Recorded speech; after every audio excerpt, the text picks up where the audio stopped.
Hello everybody, my name is X Factor. This is Greedo, the brand new villain available in Star Wars Battlefront Outer Rim, and he's the fastest villain available.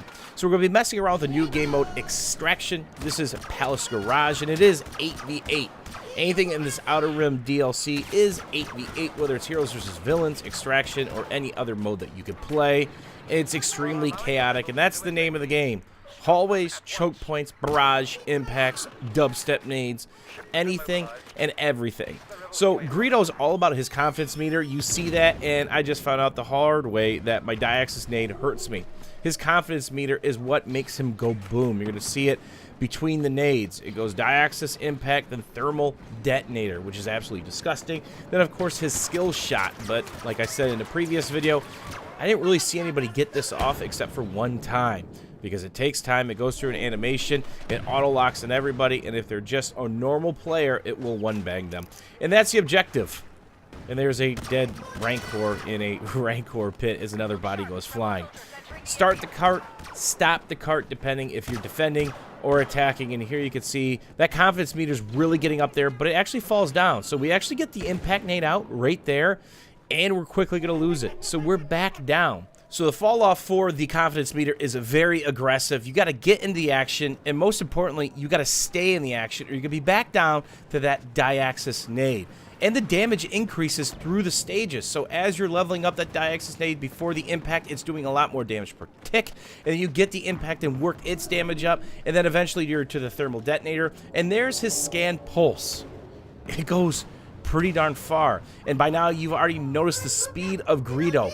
He can get around the map extremely fast. So you really have to be careful of all these different hallways and choke points, because if he can get behind you, pick a couple kills, then he can simply get out of dodge. So I go down with the ship here with 8 health, but we're going to get the opportunity to take Greedo for another spin on another round of this. And there you can see the headshot damage. It is a 1 bang from pretty close, but it is a 2 bang from a little bit further. The rate of fire isn't the most amazing thing, but pay attention. It tells you when the damage is increased for all your nades, and then when it starts to decrease. So there you see we use our high sense again to see people through walls, and this is a great spot for Greedo as we put the finishing touches on Leia as she finally succumbs to the nade. So we've got the impact up. Now we've got the thermal detonator. Now the one thing I didn't realize is how fast the nades replenish.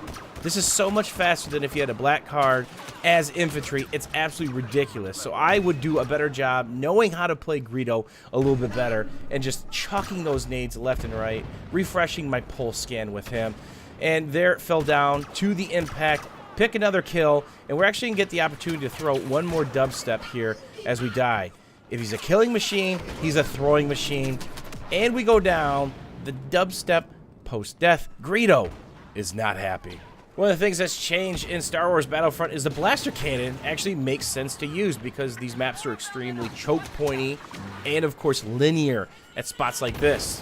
They've got the extraction, the cargo in the hallway of death. There are small hallways and flanking routes, but this is the primary hotspot.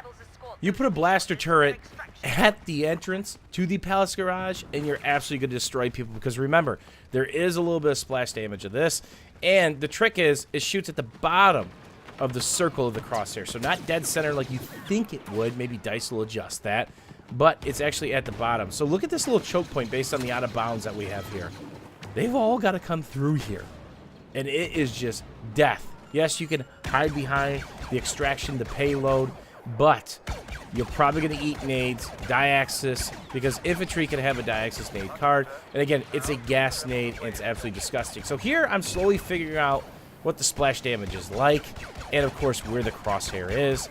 And that was one of the battle pickups that just went off, that blue orb. It's a charge that you get, and it absolutely wrecks people, especially with the jump pack. It'll hit 2 or 3 people and just vaporize them all at the same time. So I've got a little bit of protection here because they're not doing much damage. Another thing that changed here was the squad shield.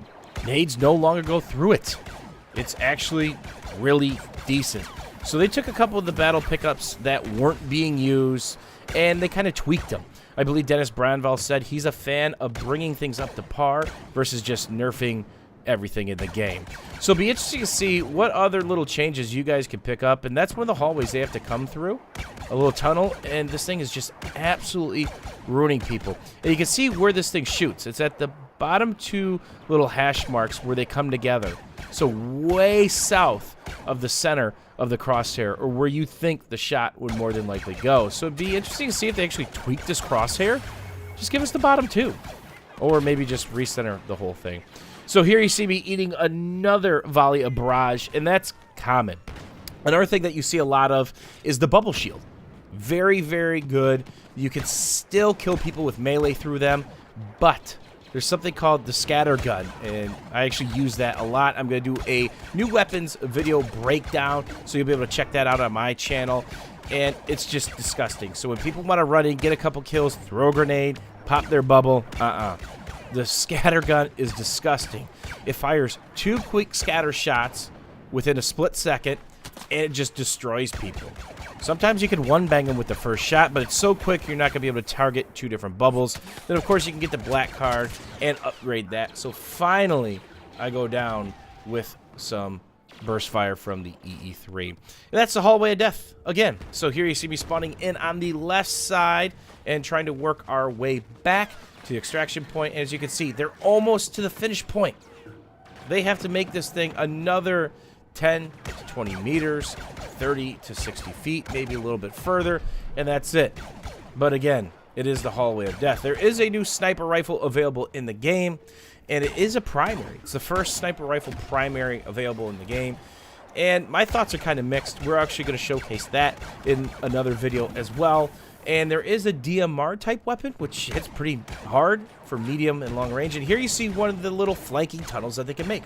There are 2 flanking tunnels, but again, it all comes to this little doorway here. And here you can see the more than likely pulse and barrage combo working at its best. And it's tough to avoid that. There are spots in these maps where Jax pops his shield. Spots in this map where you just can't avoid it.